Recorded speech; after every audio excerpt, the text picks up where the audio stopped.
ഇവിടെ ഈ ക്വസ്റ്റ്യനിൽ പറഞ്ഞേക്കണത് ഒരു അരിത്തമാറ്റിക് സീക്വൻസിൽ അഞ്ചാമത്തെ ടേം 21 പറഞ്ഞിട്ടുണ്ട്. അതേപോലെ 9ാമത്തെ ടേം 41 തന്നിട്ടുണ്ട്.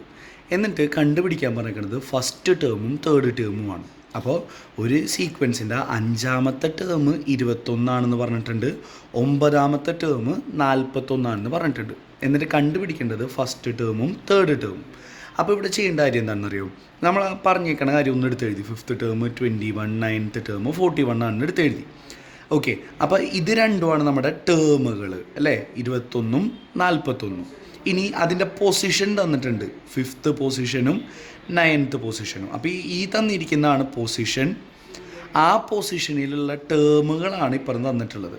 ഓക്കെ, അപ്പോൾ നമുക്ക് ആദ്യം ഇത് വെച്ച് എന്ത് ചെയ്യാൻ പറ്റും, കോമൺ ഡിഫറൻസ് കണ്ടുപിടിക്കാൻ പറ്റും. ഓക്കെ, അപ്പോൾ കോമൺ ഡിഫറൻസ് അതിനെ നമ്മൾ കാണിക്കുന്ന ലെറ്റർ ഏതാണ്, ഡി എന്നാണ് കാണിക്കുക. കോമൺ ഡിഫറൻസ് കാണാനായിട്ടുള്ള ഇക്വേഷൻ എന്ന് പറഞ്ഞാൽ term difference by position difference. മറക്കണ്ട, term difference by position difference ചെയ്താലാണ് കോമൺ ഡിഫറൻസ് കിട്ടുക. അപ്പോൾ ഇങ്ങനെ കണ്ടുപിടിക്കും, ഡി ഈസ് ഈക്വൽ ടു ടേമുകൾ തമ്മിലുള്ള വ്യത്യാസം. ടേമുകൾ തമ്മിലുള്ള വ്യത്യാസം എന്ന് പറയുമ്പോൾ 41 മൈനസ് 21. ടേമുകൾ തമ്മിലുള്ള ഡിഫറൻസ് മൈനസ് അവരുടെ പൊസിഷനുകൾ തമ്മിലുള്ള ഡിഫറൻസ് 9 മൈനസ് 5. അപ്പോൾ അത് ചെയ്യുമ്പോൾ അതിൻ്റെ ആൻസർ കിട്ടും. 41 21 കുറച്ച് കഴിഞ്ഞാൽ 20 ബൈ 9 5 കുറച്ച് കഴിഞ്ഞാൽ 4. അപ്പോൾ 20/4, 20നെ 4 കൊണ്ട് ഡിവൈഡ് ചെയ്യുമ്പോൾ ആൻസർ 5 വരും. അപ്പോൾ കോമൺ ഡിഫറൻസ് നമുക്ക് കിട്ടി. ഓക്കെ, അപ്പോൾ നമ്മളോട് പറഞ്ഞേക്കണ കാര്യം നോക്കിയേ, ഒരു അരിത്തമാറ്റിക് സീക്വൻസിൽ അഞ്ചാമത്തെ ടേമാണ് 21 എന്ന് പറഞ്ഞേക്കണേ. അപ്പം ഞാൻ വരക്കാം കേട്ടോ, 1 2 3 4 5. ഒരു അരിത്തമാറ്റിക് സീക്വൻസിൽ അഞ്ചാമത്തെ ടേമാണ് 21. അപ്പം ഞാൻ അഞ്ചാമത്തെ സ്ഥലത്ത് 21 ഇട്ട്. ഓക്കെ, കോമൺ ഡിഫറൻസ് 5 കിട്ടി. കോമൺ ഡിഫറൻസ് 5 പറഞ്ഞു കഴിഞ്ഞാൽ അതിൻ്റെ അർത്ഥം ഈ 21 ആ കോമൺ ഡിഫറൻസ് കുറച്ച് കഴിഞ്ഞാൽ, കോമൺ ഡിഫറൻസ് എത്രയാണ്, 5 അല്ലേ, 5 കുറച്ച് കഴിഞ്ഞാൽ തൊട്ട് മുമ്പത്തെ ടേം കിട്ടും. അപ്പം 21 5 കുറച്ച് കഴിഞ്ഞാൽ എത്ര കിട്ടും, 16 കിട്ടും. ഓക്കെ, അപ്പോൾ 16 ആയിരിക്കും 4ാമത്തെ ടേം. 5ാമത്തെ ടേം 21 ക്വസ്റ്റ്യനിൽ തന്നിട്ടുണ്ട്. ഓക്കെ, അപ്പോൾ നമ്മൾ 4ാമത്തെ ടേം കണ്ടുപിടിക്കാൻ എന്ത് ചെയ്താൽ മതി, ആ 5ാമത്തെ ടേമിൽ നിന്ന് കോമൺ ഡിഫറൻസ് കുറച്ചാൽ മതി. ഓക്കെ, ഇനി അടുത്തത് കണ്ടുപിടിക്കാൻ എന്ത് ചെയ്യണം, വീണ്ടും ആ കോമൺ ഡിഫറൻസ് എന്ത് ചെയ്യണം, കുറയ്ക്കണം. വീണ്ടും ആ കോമൺ ഡിഫറൻസ് 5 കുറയ്ക്കുക.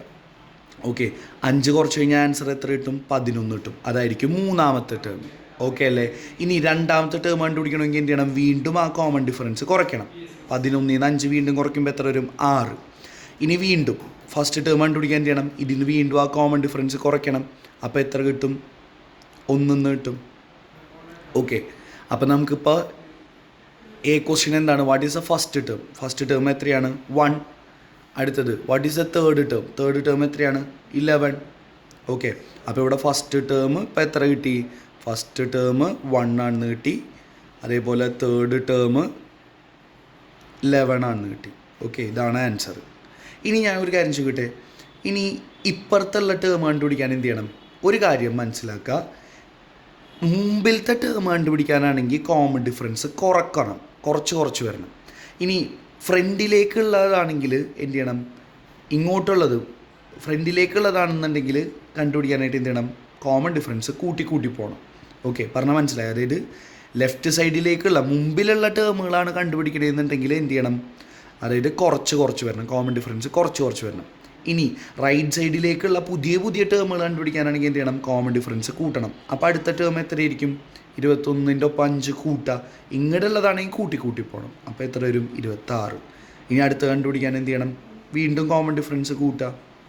ഓക്കെ, അപ്പോൾ 31 വരും. അങ്ങനെയാണ് കണ്ടുപിടിക്കുക. അപ്പോൾ ലെഫ്റ്റ് സൈഡിലേക്കുള്ളതാണ് മുമ്പിലേക്കുള്ളതാണ് കണ്ടുപിടിക്കണമെങ്കിൽ കോമൺ ഡിഫറൻസ് കുറച്ച് വരണം. റൈറ്റ് സൈഡിലേക്കുള്ളതാണെങ്കിൽ കോമൺ ഡിഫറൻസ് കൂട്ടിപ്പോകണം.